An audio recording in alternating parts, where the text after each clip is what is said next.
Fiji has always been a dream destination, so I made Eric go on this vacation. Thank you for tuning in to Hannah and Eric Go Birding, a podcast by birders for birders. I'm Hannah and he's Eric. And we created this podcast to share adventures, sometimes misadventures, and opinions that we have on different birding topics. We're definitely not experts, and anything that we discuss that might be controversial, I want you to remember there are own opinions, and they might be different from yours. So I know we talked last episode about the Global Big Day. Yes. But I just wanted to give like an official update that our team, oh my gosh, we came in third. Third place. Which is incredible. And, we have you all to thank for participating. And we had somebody in Ecuador. We had somebody in Uganda and Australia. So, there were a lot of great birds being seen by you all. Oh, yeah. Yeah, it was super cool. It was more species than we've ever seen on the October Big Day. I think it was the biggest big day that our team has ever had. Yeah, it is. So it was pretty substantial. I think we had 4 species on it for the morning. Nice. That were not seen by any other... That was a high five if it didn't translate well. That weren't seen by anyone else on the team, so we actually were able to contribute even though we didn't do very much birding that day. And Eric did well on his ham dinner, so yes. I know people were asking about how ham dinner went. So many hams. But yeah, it was good. Good big day, good ham dinner. It was all around a good day. Yeah, so we came in third to the first team was the Global Birding women's team, which is sponsored by Swarovski Optics. Mm-hmm. And we couldn't touch them. They had about 1,800 species. Yeah. After that was Team Rock Jumper, who I think is mostly their guides from Rock Jumper. I believe so, yeah. And all the different trips that were out that day. Yeah. So all around the world. And they had about 1,100, and then we just are barely under 700. So incredible effort, you all, and that really revs me up for the next one. Yeah. In May. Yeah, super cool. So yes, great job.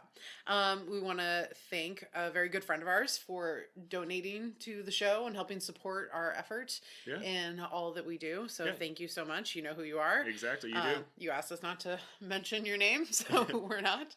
But thank you so much, and to everyone else who has sponsored and supported our show throughout the years. We appreciate it. Yeah. So today is October 29th. Yesterday, October 28th. Well, that's the day we're recording. That's the day we're recording. But yesterday was the update for eBird, the annual taxonomic update, and I think it went well. It Were you helping? I wasn't helping at all, but I tried to submit a list today and it submitted. So it didn't work yesterday, it works today. I think that means everything worked out all right. So it's not completely done. There's still going to be a few fluctuations. There is, I think there's 2 billion observations it says. that are being updated. So it's going to take a couple more days before everything is all finalized.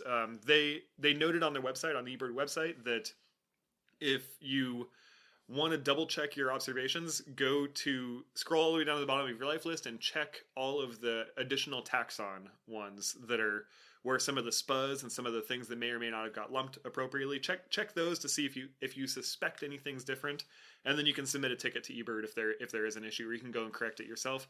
But still wait a couple more days before doing anything like that, because things are still in flux.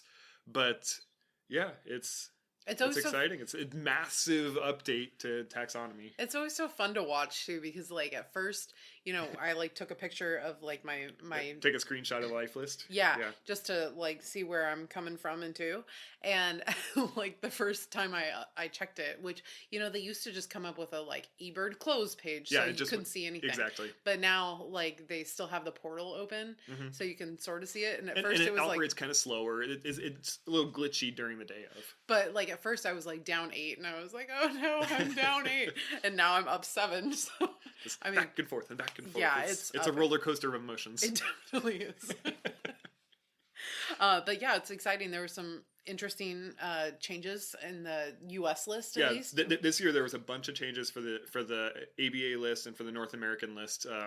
Last update there was a lot of changes for the South American lists. Mm-hmm. So it's all in an effort to bring a more cohesive list for the entire world. So bringing more into line the old IOC lists with the AVA base, and getting everything all together as a holistic. This is how everyone in the world is going to recognize and use taxonomy the same way. But it also is related to like any changes that are done to the taxonomy. Oh, just new science updates too as well.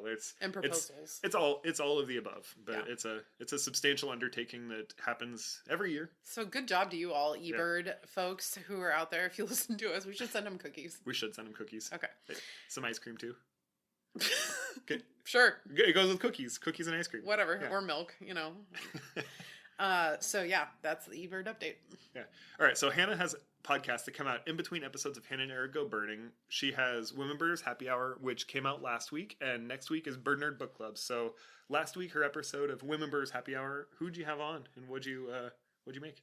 So I had Sheridan Samano on, who is the founder of Her Wildlife Expeditions, which is a women-owned and operated and focused wildlife tour company. But she also is the owner of Reefs to Rockies, which one of our friends guides for that company.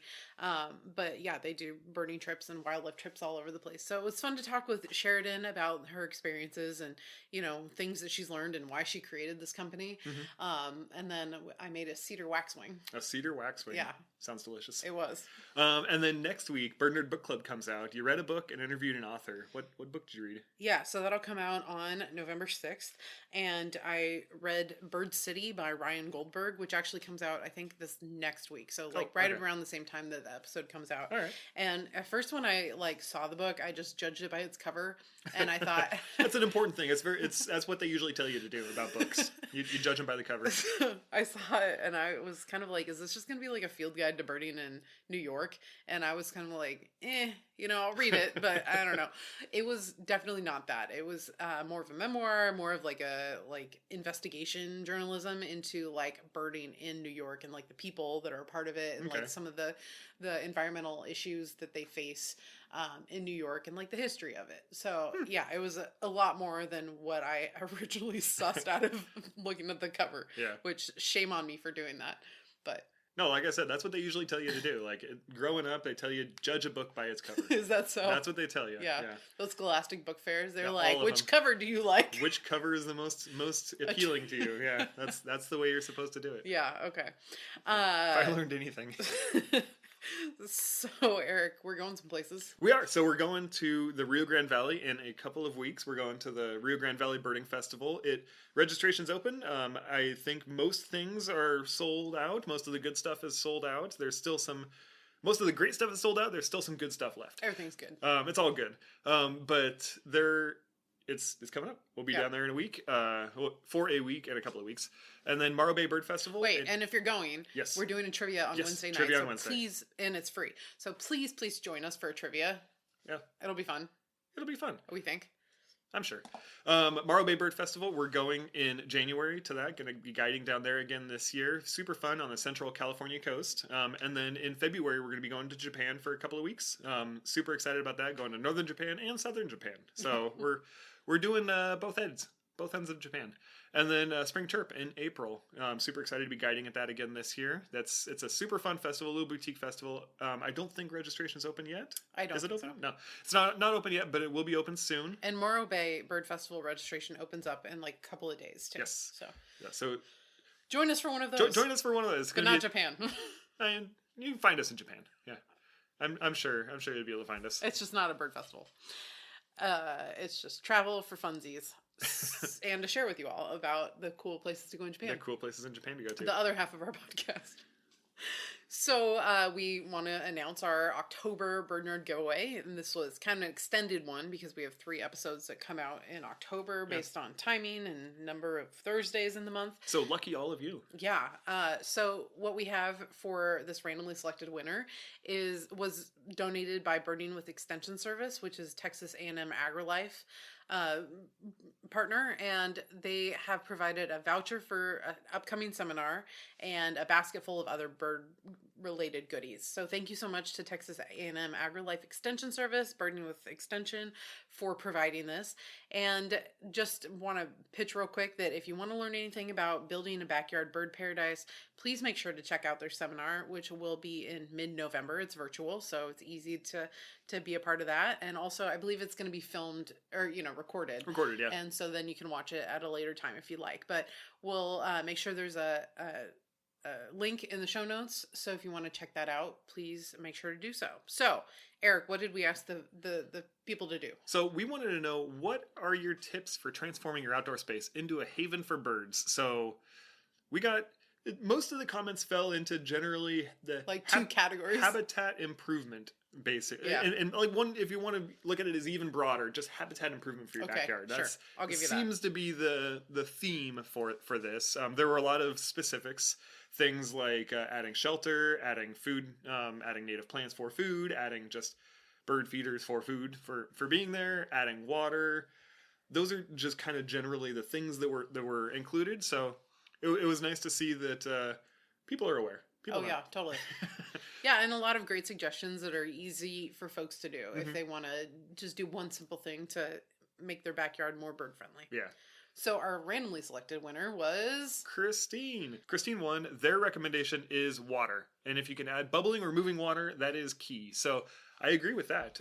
It's more, honestly, I feel like it's more important bubbling water in hotter places that have more mosquitoes than us. Because for us, I feel like we could just put out just still water. Well, and it's not only mosquitoes. It's the also algae and stuff like that growing.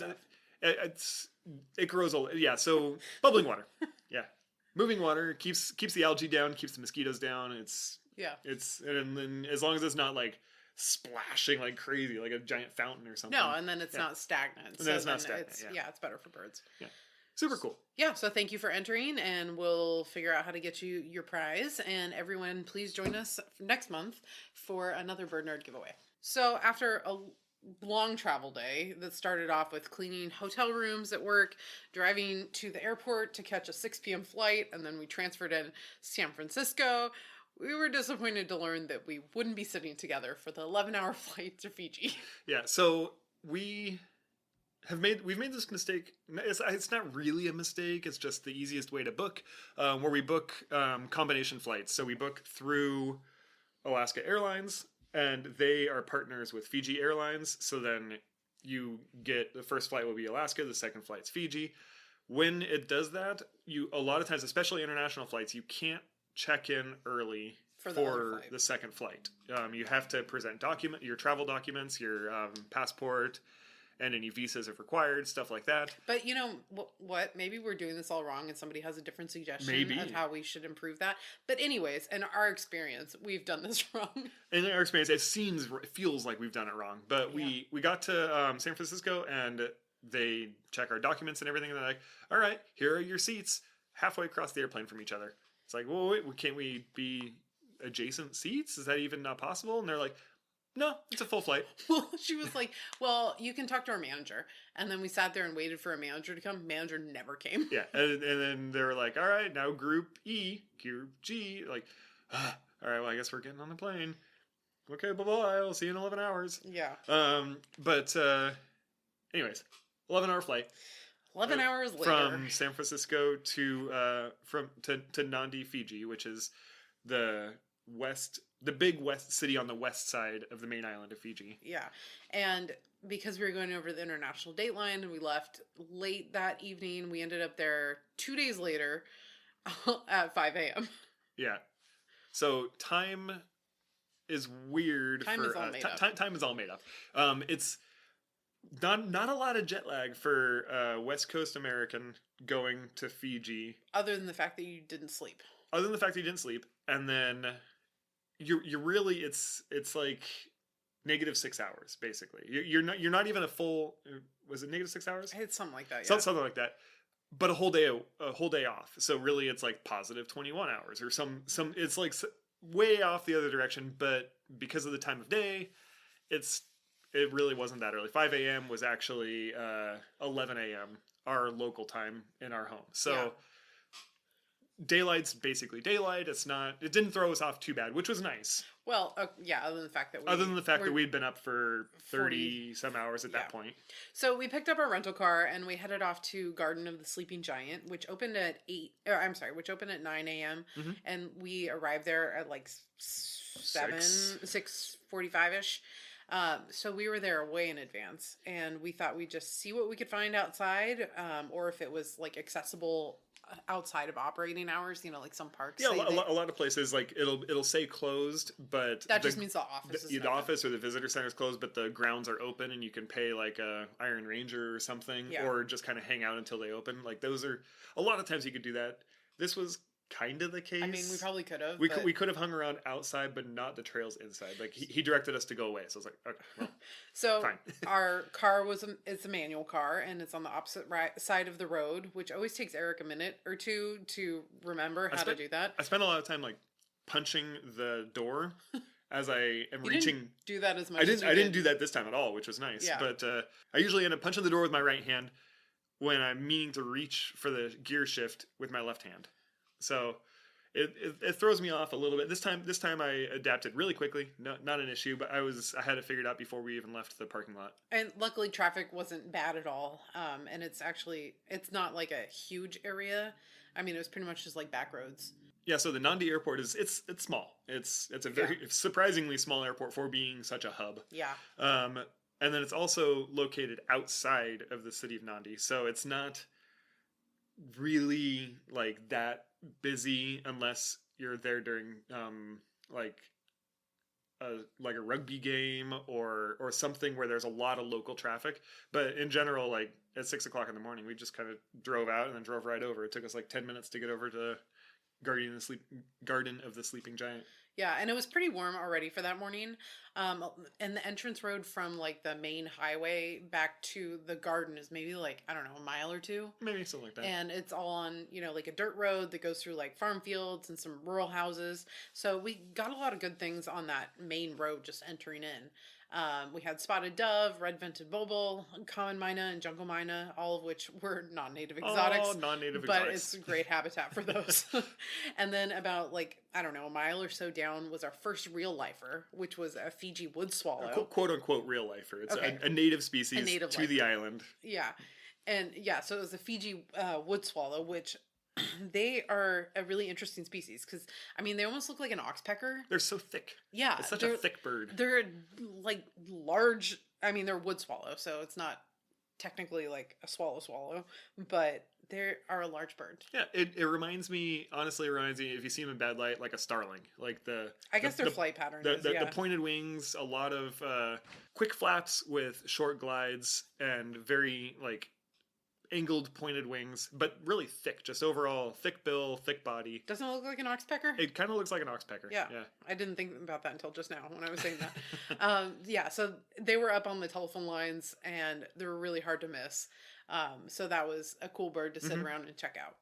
So then we went down the hill into the garden driveway and had another flycatcher that was there. It had a black head and an orange chest. Kind of looked almost like a black phoebe. Very much like a black phoebe, but like half the size maybe. Yeah.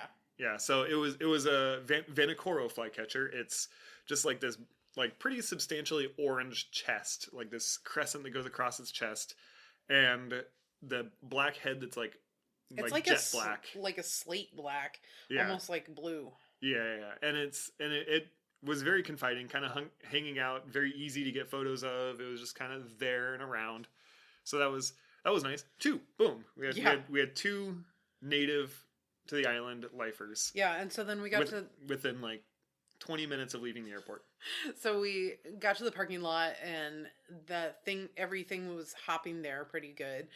Western wattled honeyeaters, Pacific swallows, Fiji wide-eyes, white rump swiftlets, and a female Polynesian triller, which took us a few minutes to ID because it was a female. And it was all the way at the top of the tree. Yeah, and I love Merlin and everything. It's a great resource. But I really wish that the pictures that it shows, like on the side, when you're just like looking at all of the birds in your pack. Oh, like the taxonomic groups that it has? No, where it has like the little icon. Yeah. Oh, yeah. I don't know if that's what you would call it, but that's the way I've always referred to the categories here on No, the no, side. no. I'm talking about on the left, how it has the pictures of the literal birds. Oh, the screen, the headshots or whatever you want to call them. Yeah. Yeah. I wish you could change that so you could like have it all as females or Oh, all I as see. males Yeah. or all non-breeding or something like that. Oh, like have a toggle to be able toggle to change it. Yeah. Yeah, That's because kind of cool. I've said that about wintering birds. Yeah. Because like, or if it could suss out like right now you're in the wintering, you know, Yes. time of year. So or then it something. prioritizes putting the winter plumage of these because birds. as you like, that's how I figure out birds a lot. Is like I'm just like scrolling through all the pictures trying to figure out which seems most similar. Yeah. And if it was wintering, like Yeah, then these birds are not gonna look the same. Exactly. You're going to see the breeding bird photo in the little headshot, and then none of the birds are going to look like that right Exactly. now. I see. Okay, so sorry. Anyways. That was segue. Anyways, so that took us a few minutes to figure out, but Polynesian Triller, a maintenance man came out and he met us at the gate and told us that they open in a few hours. He's like, but come back. It's going to be so good for you. He was so friendly and just really excited to welcome us. And yeah, wanted to make sure we came back. But overall, we got 8 birds like before 8 a.m. Yeah, it was still really early, and we had 8 lifers. A handful of them were the non-natives, exotic stuff, but 8 total lifers before, like, we had been on the island for, like, probably hour and a half. Yeah. Hour and a half, we had 8 lifers. And that's on the island, the time to get our rental car and get over to the place to bird. So, pretty good. Yeah, and we didn't have, like, a great idea of how many birds we expected to get, because, you know, before going, we were thinking, like, what would be a number that you'd be happy with? You know, and it was really hard for us to, like, figure that out, because... you know, we were going to different parts of the island, and it's like really hard to like look at the target species, especially since like not a lot of eBird users like go to Fiji, and so there isn't a whole lot of great data. Yeah. But you know, I was really happy with 8 lifers in that short amount of time. Very happy with that, going through that quick. Honestly, I was expecting in Fiji to get like 30 birds is what I was hoping to get, and of those 30 birds, I was thinking like 15 of them would be lifers, and then 15 would be some sort of exotics or something that we've seen somewhere else. That's the numbers that I had been like thinking about prior to going. Okay. And I was like, I think like based on this, I was like, I think we're gonna exceed that. Like I think we're gonna beat that number pretty substantially. So I started getting kind of excited at that point after the first stop. So fortunately we had cell phone service throughout Fiji. It was slow and we couldn't call out without charges, but at least we had access to eBird. So texting and slow data. Yeah. Which is better than no data. Yeah, so that helped us look up our target species using the eBird app, the Explore function, which comes in really handy, and I always forget about using until we're in one of these foreign places. Yeah. That I forget, like, oh, I can just look up what lifers I need that are around what targets I need, Yeah, so that's really cool. And it showed me that a Pacific blackjack had been seen just down a random road a few miles away, which was already on our route, so we headed that way. Yeah, so the way we kind of did this, Hannah explained a little bit, but we put into the phone directions to our hotel. We had booked at a hotel in Suva, which is on the southeast side of the main island of Fiji. Which seems to be the like birdiest part. It looked like it was the birdiest part based on eBird checklist. So it was like, let's get over there and then we'll bird the next morning there and then drive back. So that was the general plan going through. So we put it into the GPS, start booking that direction, and while we're en route, Hannah's looking up these lifers. Like what lifers, and then how close to the highway are they? How far away? How much out of the way is it going to take us? So that's our general strategy while traveling through places, especially when we don't have like a real time frame. Like we got there at 5 a.m. Check-in wasn't till 4. Yeah. And sunset wasn't until like 7. Yeah. So it was like, all right, we've got a lot of hours. Granted, we had already been up for over 30 hours at this point, but we had a lot of hours to get to where we were going. So we traveled along the Queens Road, which goes along the southern edge of Fiji, and it's definitely more of a highway than a freeway, with passing through lots of villages and farmlands with some beautiful looks at the ocean. And near Nadi wasn't super busy, like we mentioned, which was nice. And something I did want to note is that there is a sugarcane train that we intersected a few times. And Sugarcane train. I asked a taxi driver on the way back, like, you know, what's with the train? Because it's a tiny train. It looks like a children's train. It's so the gauge of the tracks are like 24 inches maybe. It is very It's narrow. teeny tiny. It's very narrow compared to what we typically think of as the gauge for like American railroad tracks or within the Americas. And it makes sense, kinda, that why waste the extra resources for the sleepers and stuff like that to make the tracks so wide, Yeah.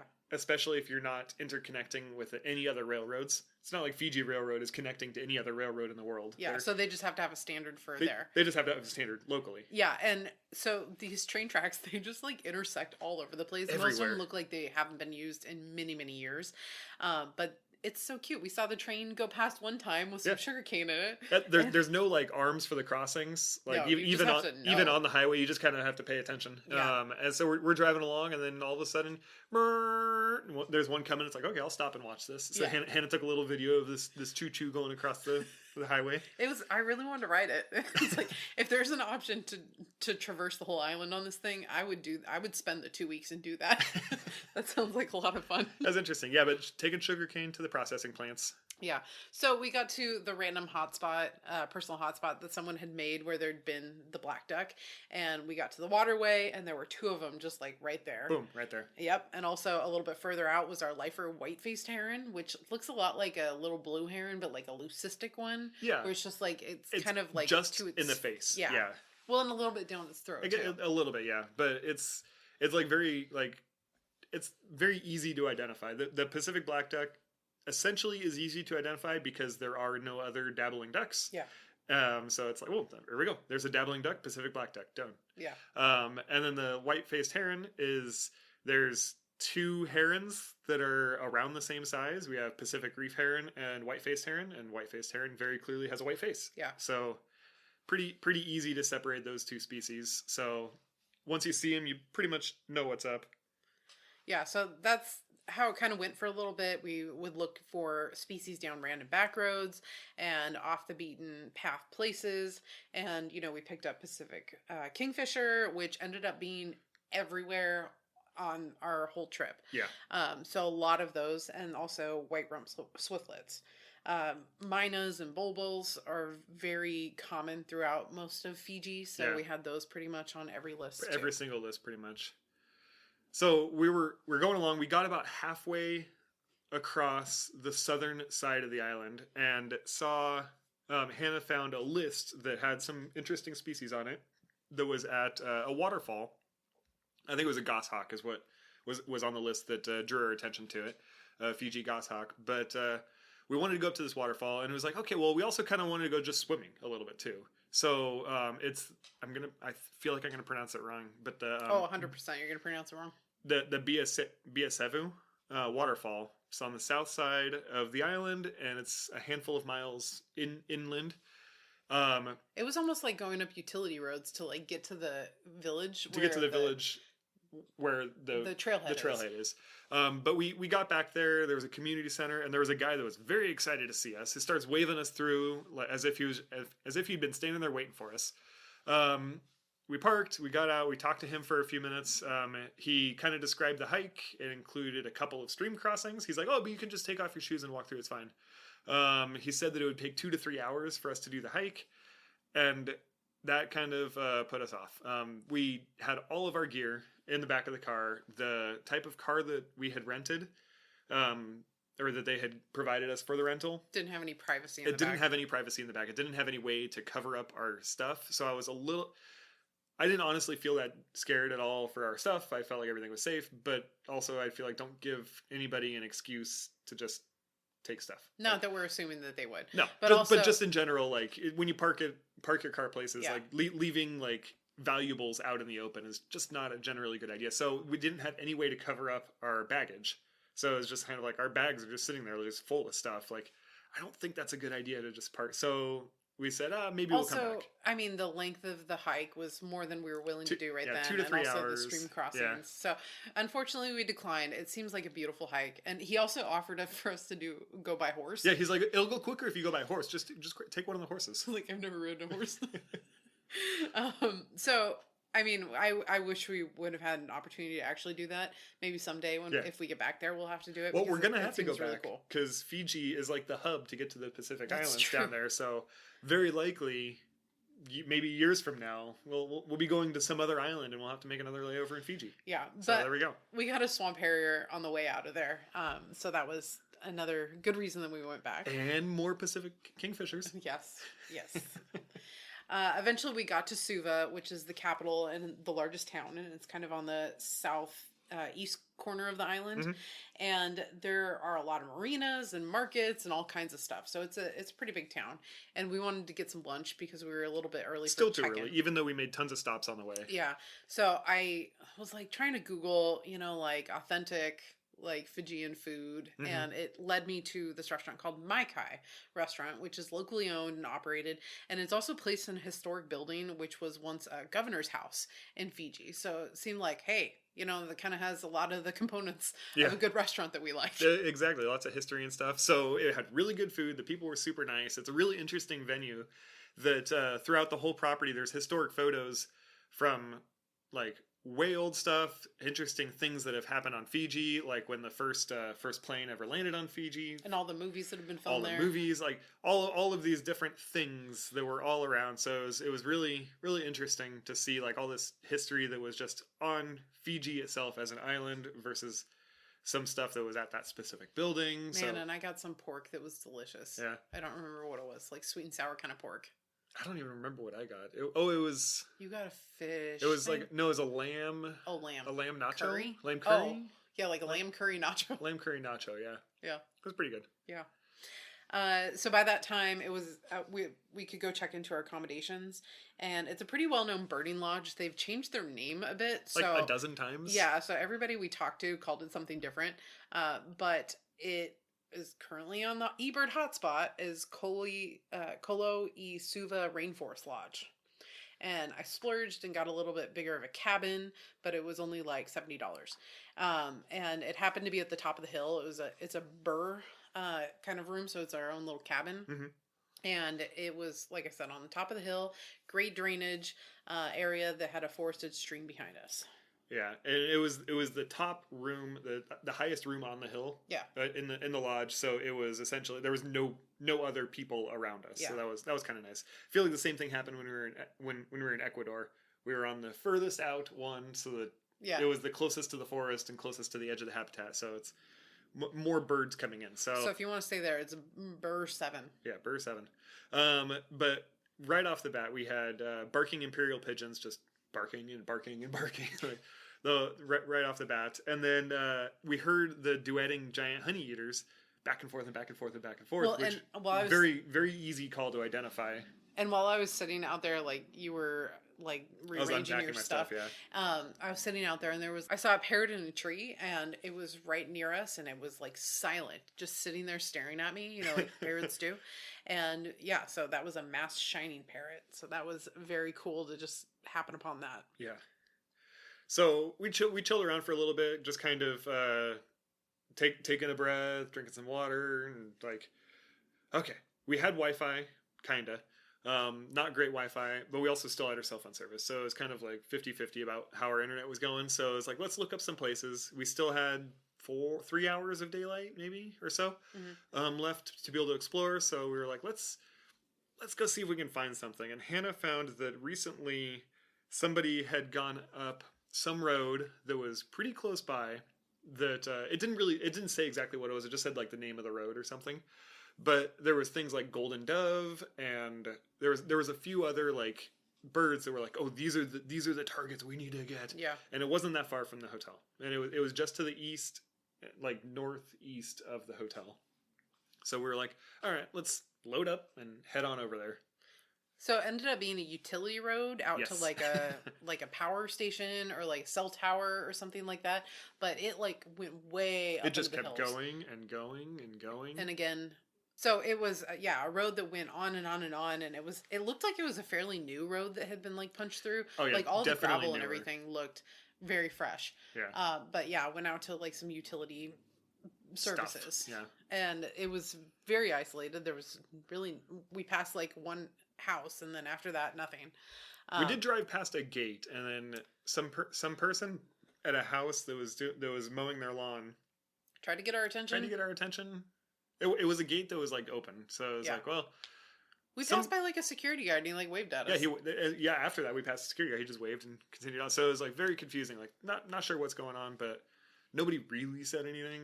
Yeah. So I think it didn't we're say okay. no trespassing. It didn't. There was no sign saying anything about that. So anyways, we get all the way up to the top, and then we're like, oh, let's go a little further. Oh, there's another top. And we got up to another top. Now let's go a little further. There's another top. We can go to another top. It just higher and higher and higher until we were just kind of like on the top of the world, essentially, out there. And there was so many birds calling, and we didn't know any of them. It was day one, still sleep deprived. Day one in Pacific Islands, not knowing what anything is, but we were able to figure out the duetting honeyeaters. Those were pretty obvious, calling back and forth, and then after a few minutes, we were able to figure out the collared lories. Collared lories to me kind of sounds like somebody shuffling a handful of change and dropping it like on a table. They are so stunning too. We finally got a good look at them. Gorgeous birds. Yeah, they have a red breast and like throat up to their eye, and then like a indigo colored cap with like black behind that into like a neon green, and then their wings are just kind like of like a forest green wings. Yeah. Oh my gosh. How? Yeah, and the eBird photo shows a little bit of like a lime green on the rump, but I never ended up seeing the lime green on the rump. That looks fake. That picture. It does look. It looks like AI. Yeah. It doesn't. That's unfortunate with AI. I'm very frustrated with AI because there are birds like this bird that look legitimately AI. That if like they're it's real. Those are real colors. That is what the bird looks like. But if somebody doesn't know that that's a bird that exists, they're just gonna be like, oh, that's AI slop. Like. It's so frustrating because AI has ruined... Okay. Yeah, anyways. Okay. So anyways, yeah, we were enjoying watching those species. And then like off in the distance on the other side of this valley, I saw something white fly through the trees. And I was like, what could be white? And it took me a lot of trying to figure out. And I kept trying to get Eric's attention on it. But I think you were trying to figure out the duetting honeyeaters or something. No, I was watching it. I was looking right at this thing. Yeah, so then there was like 4 or 5 of these white things that just like flew through like the corner of my vision. Yeah. And then every time we would look away, they would move again. And it's like, oh shoot, dang it. Yeah. So then I finally got my eyes on one of them poking their head out of like a tree, and I could not figure out what it was. It was like it had a red around its mouth, and then the rest of it was kind of like a yellow sherbety color. And it took me a long time afterwards to realize, oh my gosh, that was the mini colored fruit dove. And so I didn't end up putting it on a list because Eric didn't get a good look at it. All I saw was just the white blobbiness flash around inside the tree. Yeah, and then it took me so long to actually figure out what it was, like later after I thought about it more. Yeah. So unfortunately, we dipped on that. It's a reason to go back. Yeah. So with our tail between our legs, we were like, all right, I guess let's go back. So hopped in the car, headed back down the hill, and then I don't remember what it was. It was because I heard the mini colored fruit dove. Like I had the call in my head. Yeah. And so I was listening for it the whole time. And because I really wanted to see him. Like you have to Google this bird. So, it's absolutely stunning.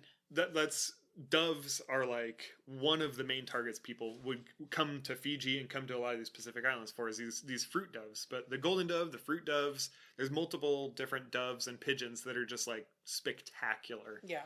And any description that we might do is not going to do this bird It will justice. Not do it justice. So I encourage you to take a look at a mini colored fruit dove. And there's a lot of hyphens in that too. Mini hyphen colored hyphen. No, not a hyphen there. Fruit hyphen dove. Yeah. But anyways, I had the call in my head because it says like a cooing, like on Merlin, it says a cooing phrase likened to the words let it go. And then cooing noises that rapidly increase, like a marble dropping or like a wren tit. Like a wren tit call. Yeah. And so I had that going on. And so we stopped because I thought I heard that in the bushes. Okay. And so as we were like listening and trying to suss out where it was, saw a flash of gold in the trees. And it was like, oh, what? And it was a golden dove. And so different dove, but also just another spectacular bird. Oh my gosh, yeah. Looking at this tree, like got in there, got some okay photos.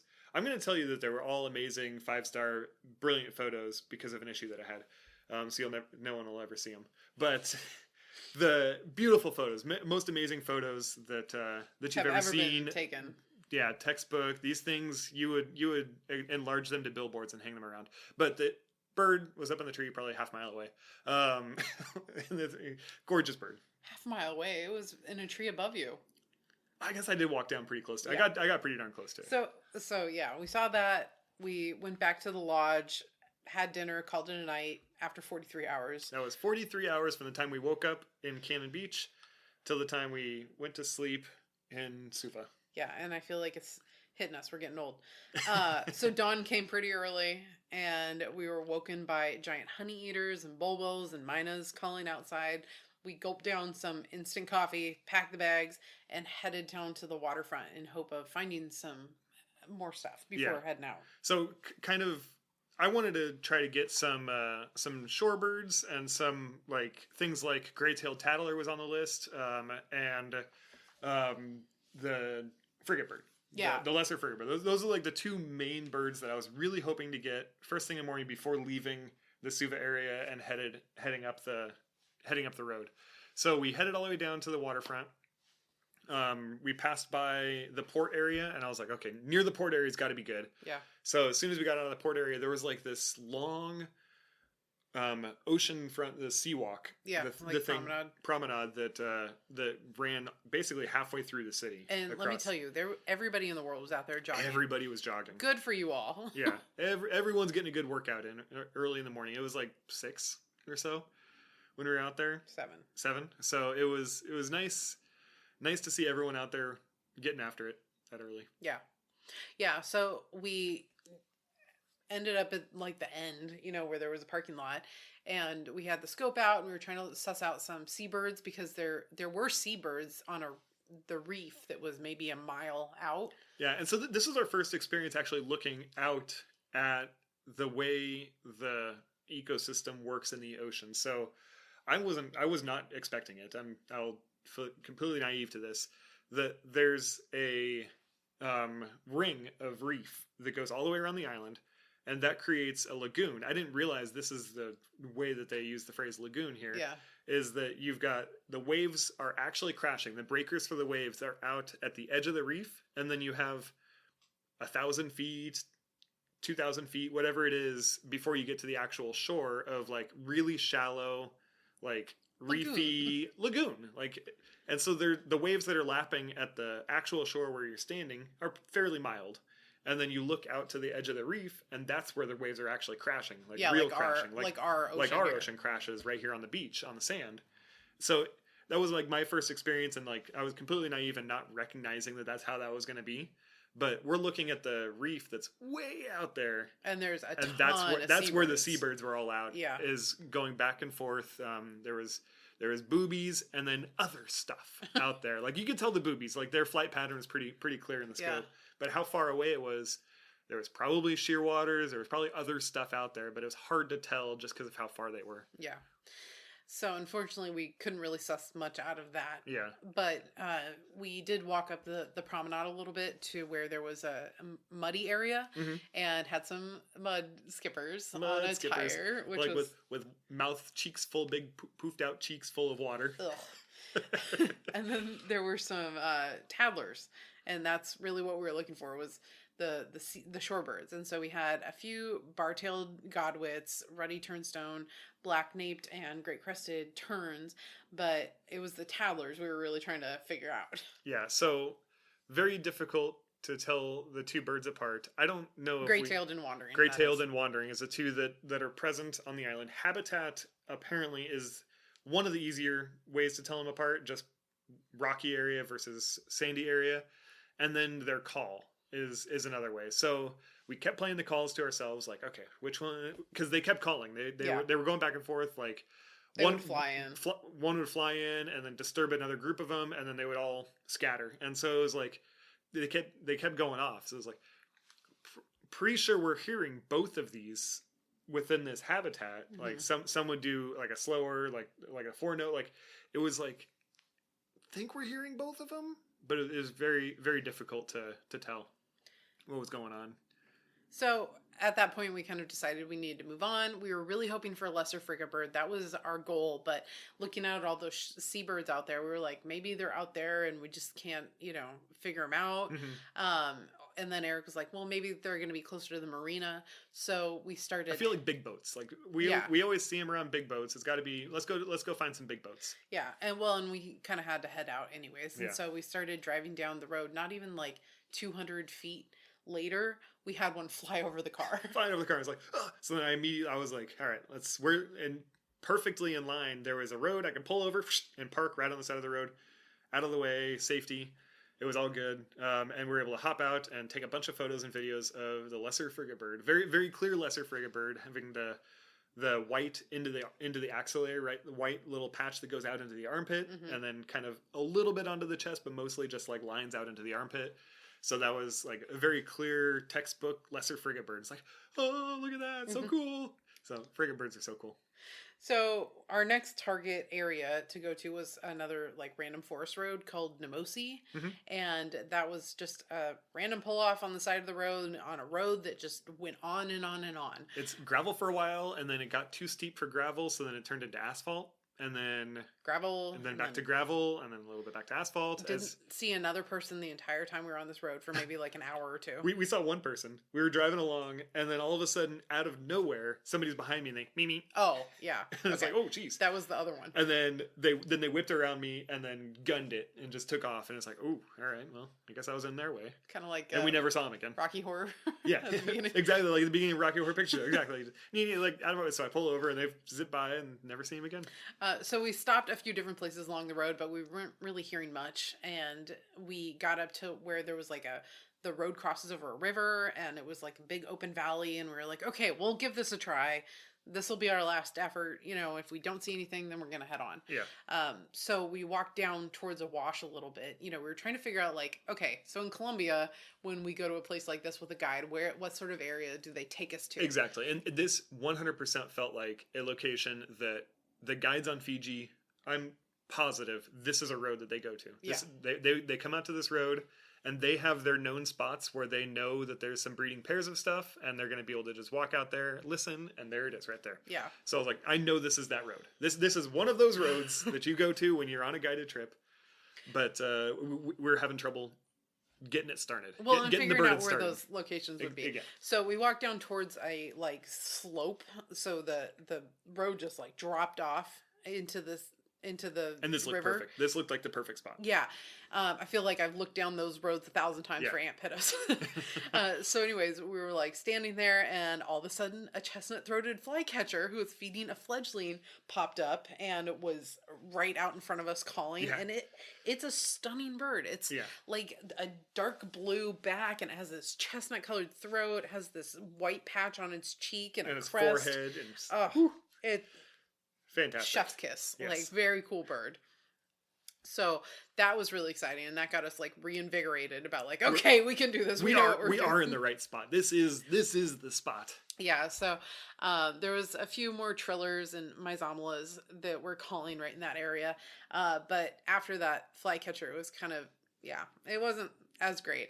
So Eric wanted to turn around and go back, but I was like, let's see where this road goes. Just a little bit further. Yeah, just a little bit more.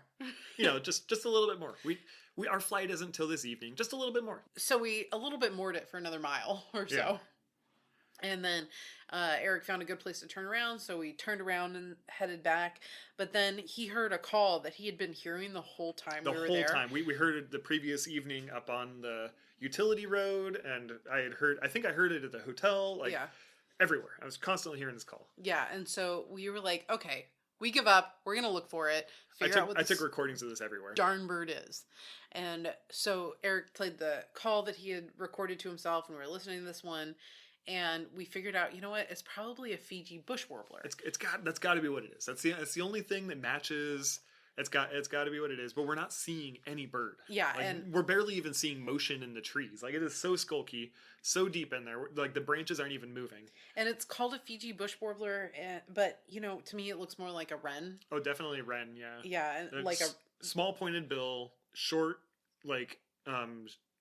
tail that's upturned. I mean, it looks like a Pacific wren except with a rufous cap. It's a rufous face, rufous headed Pacific warbler. Yeah. Or Pacific wren. So it was calling and calling, and finally we saw some like ferns move, Yeah. And we're the first there motion. it is. It was like 20 minutes before the first motion in the trees or in the bushes, and it's been calling this whole time. And it's like, oh, something moved. And finally, it was like, all right, now we know it calls right after it lands in a spot. And so I was like, all right. So then we're like, finally, we got a good look at it, and it's like, oh, there we go, finally. Yeah.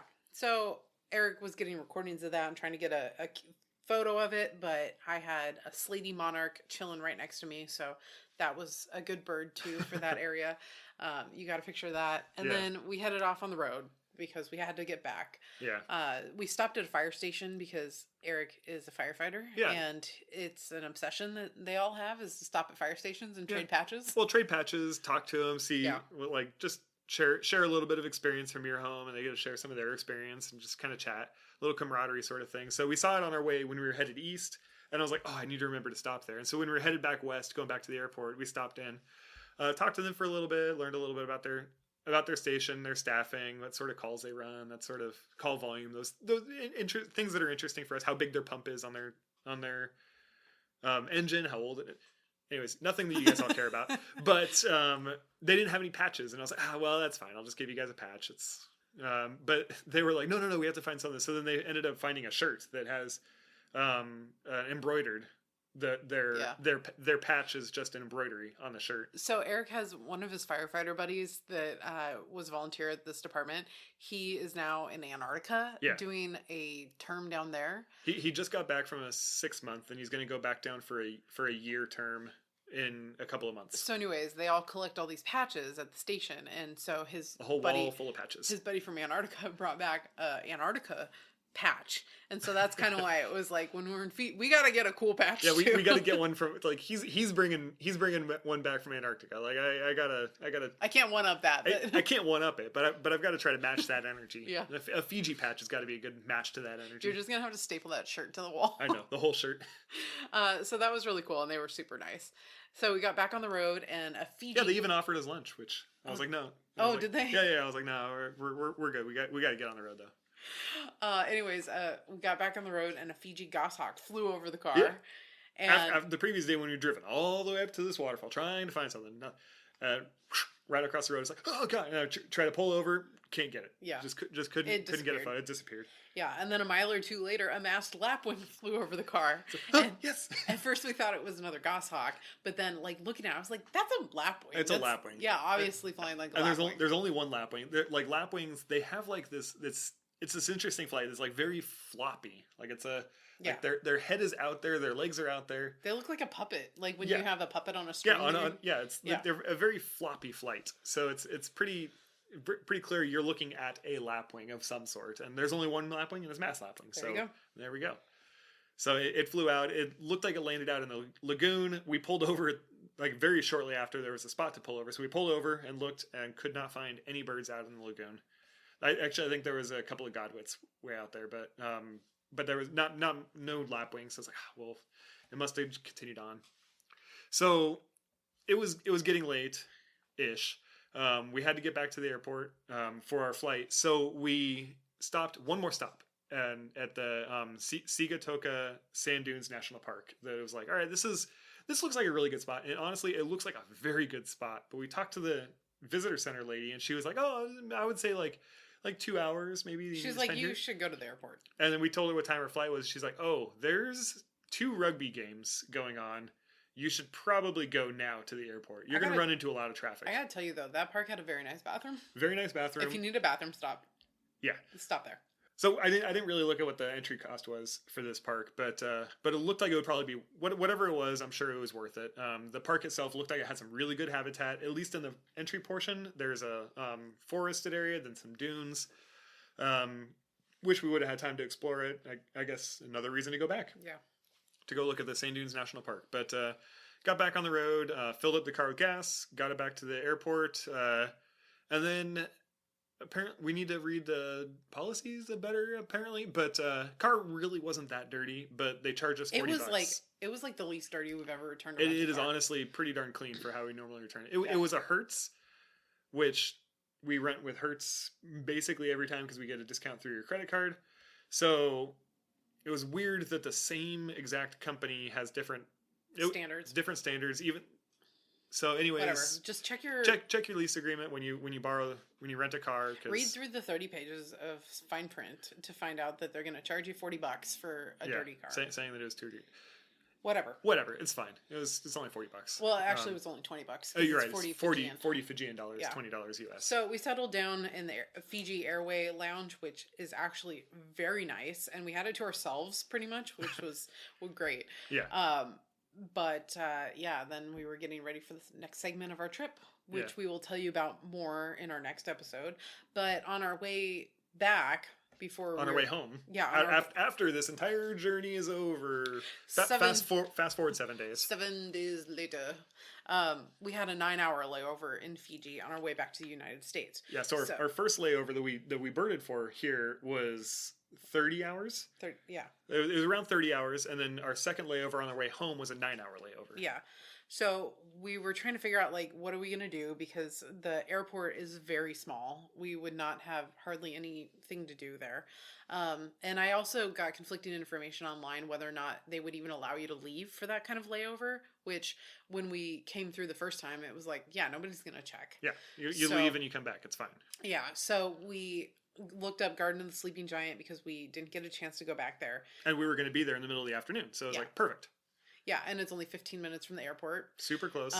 They through their website they can arrange transport for you, which was great. You emailed them that morning and said, "Hey, can you pick us up?" And they emailed back a few minutes later and said, "Yeah, sure, we'll be there." Sure, what time's your flight? Yeah.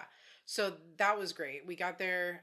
We had to wait a few minutes because the driver didn't leave until we called them and said, "Hey, come get us."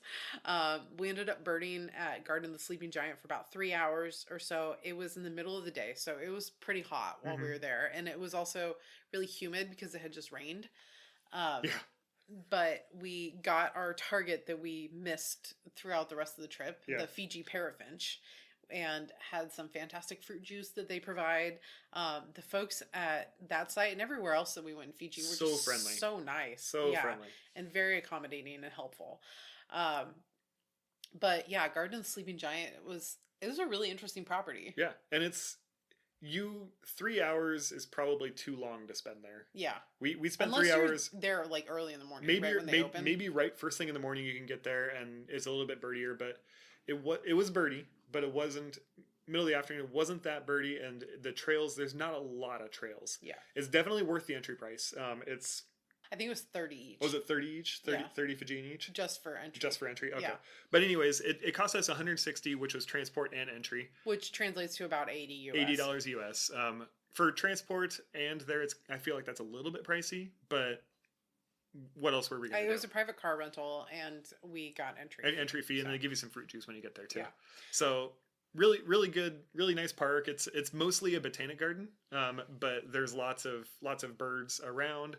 The Sleeping Giant, in reference in the Garden of the Sleeping Giant, is a geologic feature that when years and years and years and years ago, when this is what the taxi driver was telling us, when the first people were coming in their boats across, looking at the island of Fiji, the hillside looked like a giant sleeping. You can see the head, the stomach, and the feet sticking up of laying down. So it's like, oh, the sleeping giant is up on top, and it's welcoming us. A garden at the base of it. And yeah, exactly. Yeah. So yeah, it was a good layover spot, yeah. And like I said, we got the parrotfinch, which was great, and had 11 other species. We had a green dove that was sitting up in the tree that took us forever to realize it was a female golden dove. Yeah, I know. So that was good to be able to get that. Yeah. So all in all, our very short trip to Fiji was a blast. We had 40 species. Mm-hmm. We had 28 lifers on it. Nice. So we surpassed what you expected. Yeah. We essentially doubled what I expected, essentially in both categories. Like 40 species. I was thinking 30, 40s. It's not double, but it's a substantial amount. But I was thinking 15, and we got 28 lifers. That's almost double. So we did much better than I was expecting, especially with no guide, and first day completely not jet lagged, exhausted, I guess. Completely sleep deprived, and then the last day, it being only a 9-hour layover, which equaled 3 hours of birding. Yeah. In the afternoon, I think all in all, really, really good. Had a great time in Fiji. Yeah, and we'll definitely have to get back and explore some more areas of it too, because there's a lot of islands that Yeah. have good birding. that we Exactly. just- Lots of other islands and other parts of the same island that we were at. Yeah. So definitely worth returning to. Definitely worth spending more time than just a layover. I'd actually like to go swimming there too. I know. We didn't get a chance to do that. Yeah, but we'll talk about the rest of our trip, New Caledonia and Uvea, in the next episodes. But until then, we want to thank you for listening to our podcast. We hope you enjoyed it and or learned something new. Please, please, please rate, review, and subscribe to us on Apple Podcasts, Google Music, or anywhere else you listen to us. If you'd like to connect with us on the socials, you can follow us at Hannah Goes Birding and Eric Goes Birding on Instagram. You can follow our Facebook page at Hannah and Eric Go Birding, or you can send us an email at hannahanderic@gmail.com. You can also check out our website at www.gobirdingpodcast.com. Tell us what you think and share the love of birding with your friends.